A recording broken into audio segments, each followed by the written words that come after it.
Hello everybody. Apart from the traffic behind, it's supposed to be nice and quiet and peaceful. I'm at Ullswater. It's about an hour, 45 minutes before sunset. I actually came to shoot the iconic submerged log, which I might do in a minute. But I thought, I'm here, I've got a bit of time on my hands, I'll just have a bit of a wander around. So I've just had a quick wander around the shoreline, and I'm just going to turn the camera around because I couldn't believe it. There's somebody's camper van or RV or whatever they call it. It's obviously rolled down the bank from the main road and landed up in the lake, which is just incredible. But there we go. Anyway, never mind. So yeah, I came for a little bit of a wander around the shoreline. I found some of the usual rocks, sort of that kind of thing. Yeah, okay, fine. It's a bit obvious really though, isn't it? And there's some more rocks down here. There's actually three. I'm just line a carrot. There's actually three there, but because of the lake level, there's only two underwater. If I do that, again, it's a bit of a usual view, really, isn't it? And there's another one over there, which, I mean, arguably you could say helps to point you down the lake, but not really. So I've wandered a little bit further along, and I found this little stream. This one right here, which wanders out into the lake, and you can see my camera's all set up ready to rock and roll. And I watch Thomas Heaton's YouTube channel. I'll just turn the camera around, flip that out so you can see me. So I watch Thomas Heaton's YouTube channel, and there was one particular video where he used a polarizer to try and make the ripples in a little stream or water channel, I think it was going out into the sea at the time, tried to use the polarizer to make them look a little bit more obvious. And this one, I've actually got a little S-curve.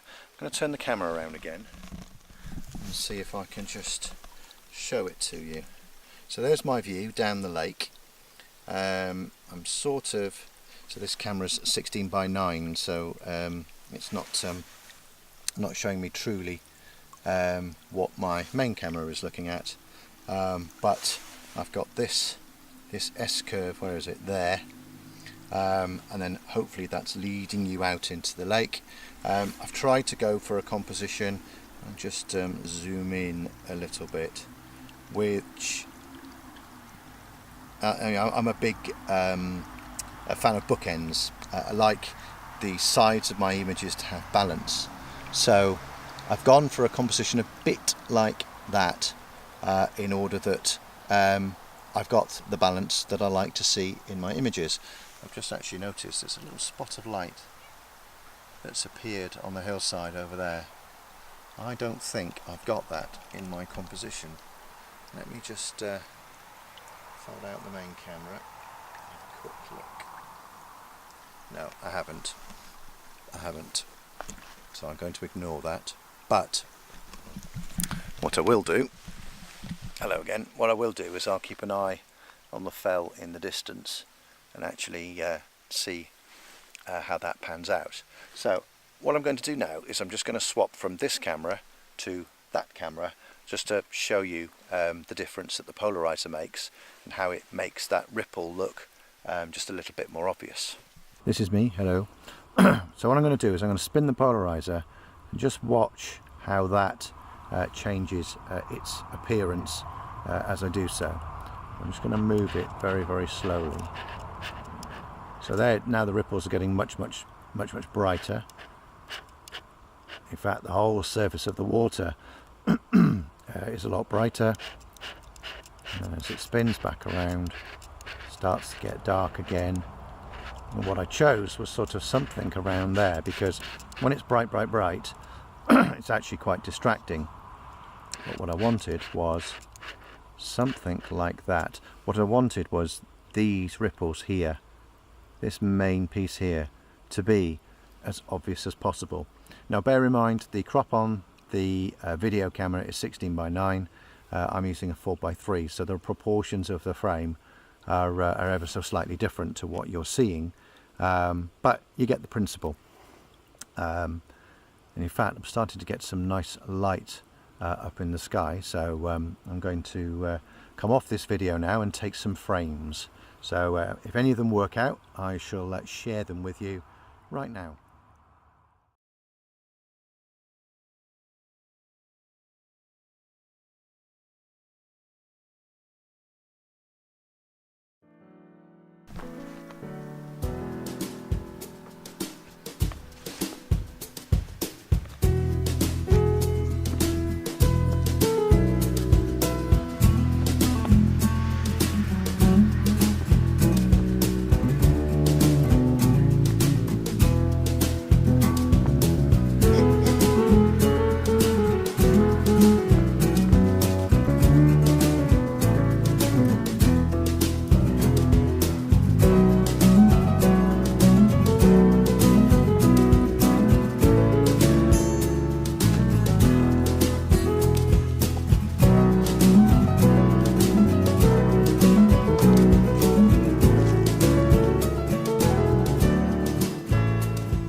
So it's taken me a few minutes to find a composition that I'm happy with.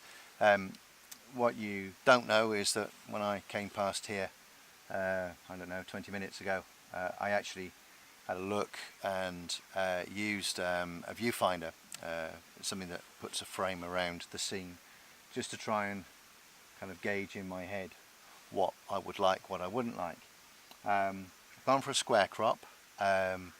I'll show you the result after this, so you can see what it looks like.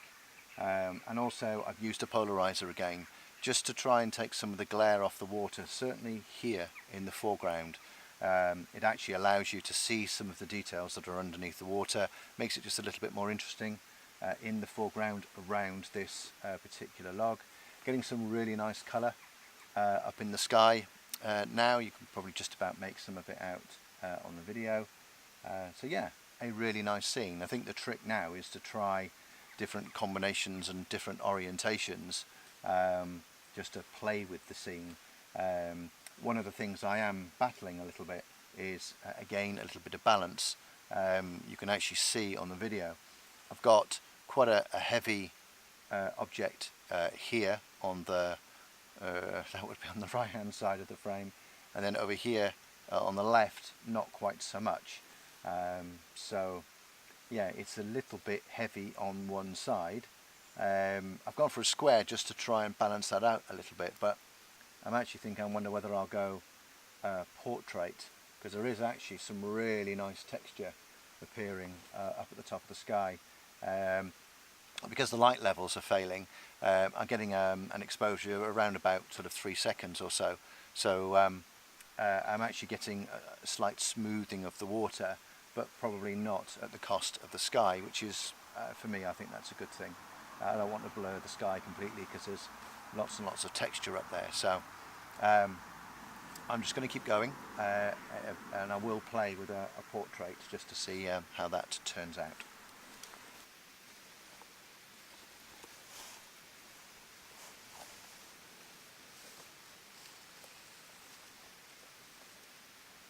Yeah, I've gone for a portrait crop this time, and it definitely helps to balance out the frame. It's nowhere near as heavy. The log has a bit more presence in the frame somehow. I mean, it's said that the portrait orientation tends to be a bit more energetic, a little bit more wanting of the viewer's attention. Don't really know why that is, but it just seems to be the case. So whilst this isn't a particularly energetic scene, the drama that's up in the sky, the colours and textures that are up in the clouds, just absolutely stunning. So I think that the portrait format is more suiting the sky than it is the log, and the sky has 2/3 of the frame. It kind of feels appropriate to do it that way. Does that make sense? Probably not, but it's a lovely scene. One I've wanted to shoot for a long time. Seen lots of pictures of it, never really had the opportunity to do it. Today I have the opportunity to do it.